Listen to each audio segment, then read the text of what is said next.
ఒక సేవకులు అమెరికాలో ఉన్నారు. అమెరికాలో ఉన్నటువంటి ఆ దైవజనులతో స్నేహభావం కలిగినటువంటి ఒక దైవజనులు పాస్టర్ ప్రవీణ్ పగడాల గారు. ఆ దైవజనుడి పేరు సాయి గారు.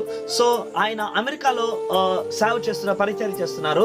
అయితే ప్రవీణ్ పగడాల గారు మంచిగా బిజినెస్ చేస్తూ అమెరికాలో మంచిగా సెటిల్ అవ్వడానికి ఆలోచించారు. ఒక నెల రోజులు మాత్రం అక్కడ ఉన్నారట. ఆ నెల రోజుల తర్వాత ఆ ఇళ్ళ మొత్తం అమ్మేశారు. అక్కడ ఉన్నటువంటి ఒక ప్రాపర్టీస్ అంతా కూడా అమ్మేసి ఇండియాకి తిరిగి వచ్చేస్తున్నారు.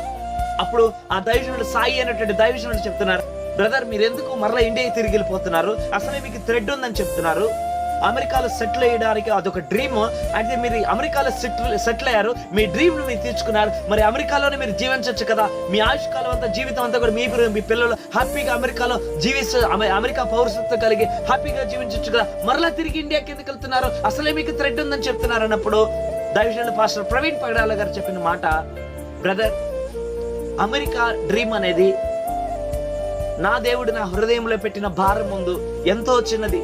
నా హృదయంలో నా దేవుడు పెట్టిన ఆత్మల పట్ల, నశించిపోతున్న ఆత్మల పట్ల, దిక్కులేని వారి పట్ల, అనాథుల పట్ల, పేదల పట్ల, నిరుపేదల పట్ల, విద్య లేని వారి పట్ల,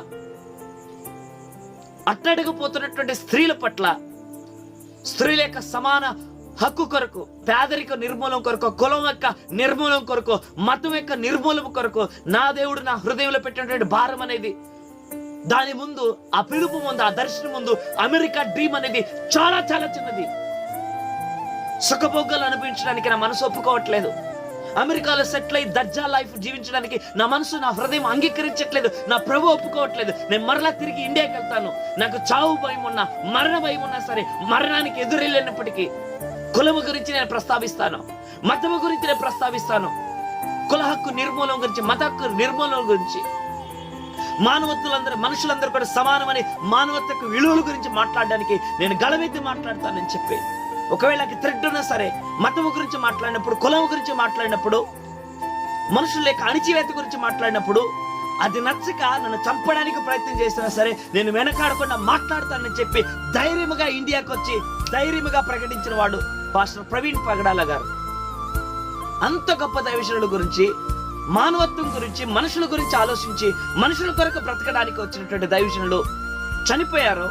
అయితే ఈ రోజు నువ్వు ఆయన గురించి ఇంతమంది చెడ్డగా మాట్లాడుతుంటే నువ్వు మౌనంగా ఎలా ఉండగలుగుతున్నావు?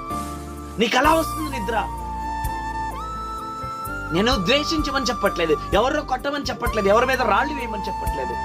నిజాన్ని మాట్లాడదాం. ఒక దైవజనుడి గురించి ఇంతగా చెడ్డ ప్రచారం మాట్లాడుతున్నప్పుడు నువ్వు మౌనంగా ఎలా ఉండగలుగుతున్నావు ప్రతి బిడ్డ? అది నీ కుటుంబానికో, నీ బిడ్డలకో, నీ సొంత వారికో జరిగితే నువ్వు ఎంత కుమిలిపోతావు?